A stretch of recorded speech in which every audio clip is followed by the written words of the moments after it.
And that's going to start us off with our first topic here tonight. And that topic is going to be NBA Insider provides an update on how the Knicks will use OG Anunoby and Mikal Bridges. Now, this is something that a lot of people, Eddie, want to talk about, but really haven't had a reason to talk about it because we're so early on in the offseason. But thankfully, Fred Katz helped us all with that by giving us more information on potentially how the Knicks were going to utilize Mikal Bridges and OG Anunoby. Basically, in my opinion, the best wing duo that we've ever seen right now in the NBA currently. I don't think you can barely make arguments, but I think it's up there in terms of one of the best in the league right now. So shout out to my guy, Fred Katz. As you always know, I always go to the NBA insiders that I trust, that I follow, and guys who cover the team. And Fred Katz, obviously one of those guys. As you can see here, he gave us the following information today, courtesy of the article he wrote.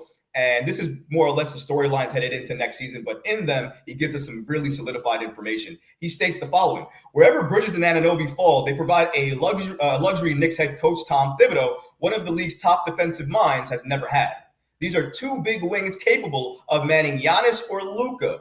Bridges is superior on smalls, and Anunoby has the edge on bigs. But Thibodeau could go any way with those two. The Knicks could provide more aggressive ball pressure than any other team in the NBA, but maybe with a lot of turnovers to boot as well. We'll have to see what happens there. Katz continues and states, Thibodeau's defenses rarely force lots of turnovers, but not because the coach doesn't value a takeaway. It's because of his principles. He doesn't want impatient defenders streaking into passing lanes or straying from their assignments, hoping for an interception. Instead, he believes defenders' first responsibility is to his man. So as we can see here, Fred Katz gives us some information, Eddie, more or less on Tom Thibodeau and what he believes in terms of his defensive mind and the schemes he's going to run, obviously, with Mikal Bridges and OG Anunoby. Now, Fred Katz did more or less let us know that with those two in the lineup, Tom Thibodeau, even though he could rely on more, penetration defense, because that's what you're going to have with those wings, he still might go to exactly what he always goes to, which is a lot of solidified rim protection. And that's really where the Knicks shine at their 5 spot. Notice anybody who takes that position normally is leading the league in offensive rebounds. So Ihart do it. Mitchell Robinson did it when he was active. I don't know how many other people could potentially do that. I'm not saying it's an easy job to do, battling on the boards each and every night, putting your body on the line like that. But again, it is something to consider. Now, the way that Fred Katz described it, though, it does sound like that Tom Thibodeau is going to utilize those two potentially in a way that could lead them to go small. But go ahead. Go ahead. He's gonna use those two to basically stranglehold the other team on defense. What do you mean by that? Well, when you have Mikal Bridges and OG Anunoby next to each other on a court, they could target whoever they want, and both could either switch on or switch off to whatever that target is, whether it's a Luka, whether it's a Tatum or a Brown. Either one can man up and defend those players. And what you're going to see happening is you're going to see turnovers, like Fred Katz said, but you're also going to see a lot of, deflections. You're going to see hustle stats and things like that they're not telling you about. And, after we didn't have Mikal Bridges last year, and after the OG Anunoby trade, we were the best defensive team in the NBA. Yeah. Now, can you imagine what we will be this year with not only OG Anunoby, but also Mikal Bridges? That is going to be absolutely sick. And we are going to literally be like cobras on defense. We are going to be unstoppable. Mix in Josh Hart, mix in all these hustle guys. These guys are not going to just give up buckets. We are going to make it extremely hard for the other team to score on us. Extremely hard. And if Mitchell Robinson can stay on the court, we are going to be a major, major problem on defense. Major. We are going to probably give up the least amount of points in the entire NBA. I would say by 5 points will be the next team. I think it's going to be beautiful to watch. So you think it could be a defensive lockdown with the potential of Anunoby, Bridges, and Mitchell Robinson all being available at the same time? It was last year. And we just added Bridges on top of this. Yep. So if you have a healthy Mitch, if we have a healthy starting 5, we are going to be a huge problem. And I'm telling you, we are going to suffocate these other teams, Troy. We're going to suffocate them.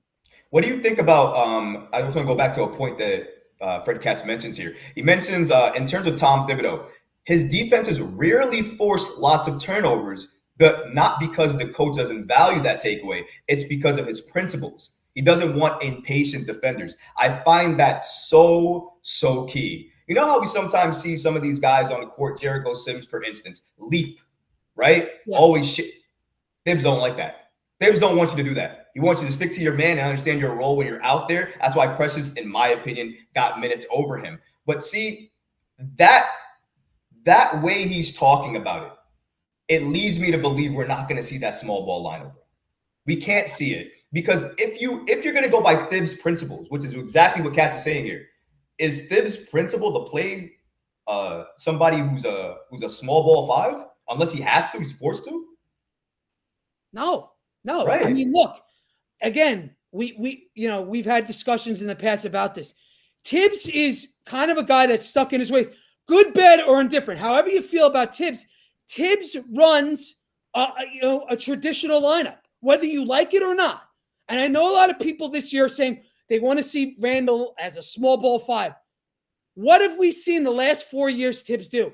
He runs a center, a traditional center. He runs a traditional power forward, a traditional 3, a traditional 2, and a traditional 1. That's just the way he runs his team.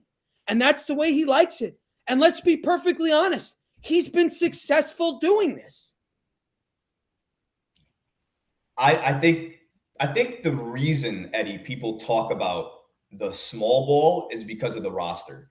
And I think that's fair. I think is it because we lost iHeart? I don't think it's because, well, I think you could make the argument even more. I think if you add iHeart, I think the fact that you don't have him, I think the argument to play that small ball, the reason it exists is because I think people see the lack of depth at that center position right now. If Mitch goes down, so just everybody trying to experiment a way to figure it out. But then you're also talking about potentially utilizing a small ball lineup that wouldn't work against, because I always ask this question, when you're going to play that small ball lineup, whoever you're going to play it against, what is that small ball lineup is going to do against certain teams? And who are you going to utilize that against? Who would Tom Thibodeau play that 4 to 5 to 6 minutes for? Because in my opinion, if his values are to play a classic center position, somebody who's going to focus on rebounding and defense and things like that. If you put Randall in that position, for instance, right, I feel like his play suffers a little bit because you're asking him then to do something that he otherwise wouldn't do if he was playing his natural position. To that, what would you say? Listen, Randall at the 4 is an all-NBA player 2 times. He's an all-star 2 times. Why would you want to mess that up? Why you want to keep that as is? You don't want him taking on a different role. This is a guy that put up 25 and 10 for a couple of seasons in a row for us, and now we want to move him and change his assignment? That makes no sense to me. I get people. I think there's a certain maybe level of sexiness to running a small ball like 5 lineup. I get it. But again, people say, oh, well, the Celtics, didn't have Porzingis. But they have Al Horford. And he is a small ball 5 lineup. But he's not a 25 and 10 guy like Randall. It's much different. Right. He's not expected to do anything. Go ahead. No, I think that's what it is. I think it's the expectations.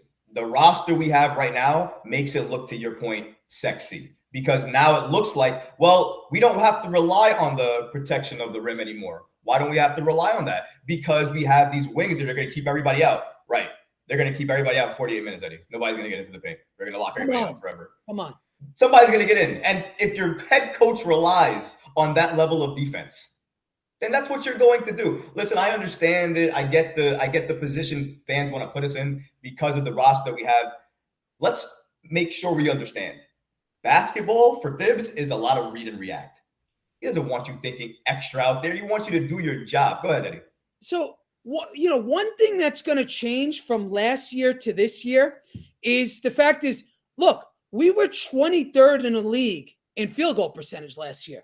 Right. And, you ask why that was, is because a lot of our guys were hurt. Our main stars were hurt. So we were 23rd. But we just made a trade for Mikal Bridges. This is a guy that, he's not a inefficient guy. He's an efficient scorer. Yep. And you're talking about rolling out Mikal Bridges. You're talking about OG Anunoby now. OG Anunoby is no longer a second option or a third option. OG Anunoby is now the fourth option on this team. So our field goal percentage is going to go from 23rd probably to top 10, possibly even top 7, top 5. And, Mikal Bridges is a 20-point-a-game scorer, and this guy's our third option. Right. We're going to have Randall down playing bully ball. What, you think he's going to be shooting 40%? No. He's going to probably be shooting in the 60s. Jalen Brunson's a 50%, field goal percentage guy. He's efficient. This team just went from very inefficient and a team that was identified by getting, second chance opportunity points. That's what they did. We grabbed offensive rebounds and we scored. That's what was our identity last year. This year, it's going to be very different. We're going to be hitting shots and going right back on defense. I think that's I think the best part about what you said is the trusting the pass part, right? Because that's essentially how you go back on defense. You trust the pass, make the shot, run back on D, right? Because you don't have to worry about missing anymore. You trust the pass. That guy's open. Dante's open. It's automatic. Miles is open. It's automatic. Go ahead. And more guys are going to have less pressure on them. Dante is not going to be the number 2 anymore. He's not going to be the starting 2 guard. He's coming off the bench as a 6th man. You know how many open shots there's going to be? OG Anunoby's going to be sitting in the corner while they double Brunson, and he's just going to put up that corner 3 and bury it. And he's going to bury it at a high clip. It's going to be a beautiful thing to watch. If you enjoyed these clips from Knicks Live, be sure to hit that subscribe button and turn notifications on, so that way you never miss a new episode of Knicks Live. Thanks for watching, Knicks fans, and until next time, peace.